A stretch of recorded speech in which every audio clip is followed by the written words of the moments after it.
अस्सलाम वालेकुम दोस्तों, आपके अपने चैनल प्योर देसी टिप्स में हम आपको खुशामदीद कहते हैं। दोस्तों, आज का जो नुस्खा है वो ऐसे तमाम तर अफराद के लिए है जिन्होंने कसरत मुबाशरत कर करके अपना पेड़ा करक कर लिया है। अब ये मसला ये है कि सांस फूलता है, कमर में दर्द है, जिस्म बहुत ज़्यादा दर्द करता है, फेफड़ों में रुकावट है, हल्का हल्का बुखार महसूस होता है और हर वक्त कमज़ोरी में रहती है।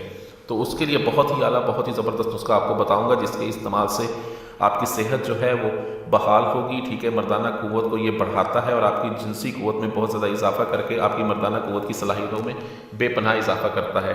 इस नुस्खे के इस्तेमाल से हर तरह की कमज़ोरी ख़त्म होती है, आपके नफ्स में इंतशार मुकम्मल आता है, कमर दर्द जो होती है वो भी ठीक हो जाती है, टाइमिंग की जो कमी हो गई है, नफ्स हम बिस्तरी कर करके टाइमिंग की कमी हो गई है वो भी ठीक हो जाएगी। नुस्खा क्या है तो चलिए शुरू करते हैं। लेकिन इससे पहले अगर आपने अभी तक हमारे चैनल प्योर देसी टिप्स को सब्सक्राइब नहीं किया तो बराए मेहरबानी सब्सक्राइब करें और साथ ही खड़े बेल आइकन को अच्छी तरह दबा लें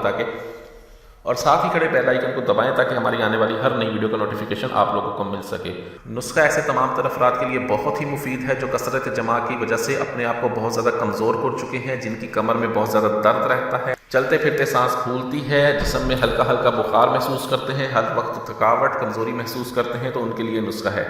नुस्खे के अज्जा नोट फरमा लें। इसके लिए आपको चाहिए होगी अलकरूमी 4 माशा, मसलगी आपको चाहिए होगी 6 माशा, जदावार आपको चाहिए होगी 8 माशा, ज़ाफ़रन आपको चाहिए 2 माशा, जवत्री आपको चाहिए 1.25 माशा और मरवरीद आपको चाहिए होंगे 6 माशा।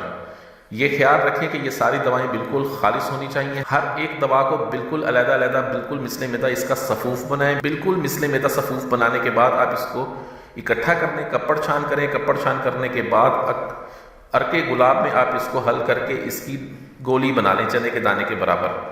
एक गोली दिन में 3 मरतबा खाएं। ठीक है, इसके इस्तेमाल से आपके अंदर से तमाम तर कमज़ोरी ख़त्म होती है। गोली को जो आपने इस्तेमाल करना है वो नीम गर्म दूध के साथ इस्तेमाल करना है और इसके साथ अपनी खुराक को अच्छा रखें। गर्म, शकील, बादी और तुष्ट चीज़ों से मुकम्मल परहेज़ करके इस नुस्खे को इस्तेमाल करें।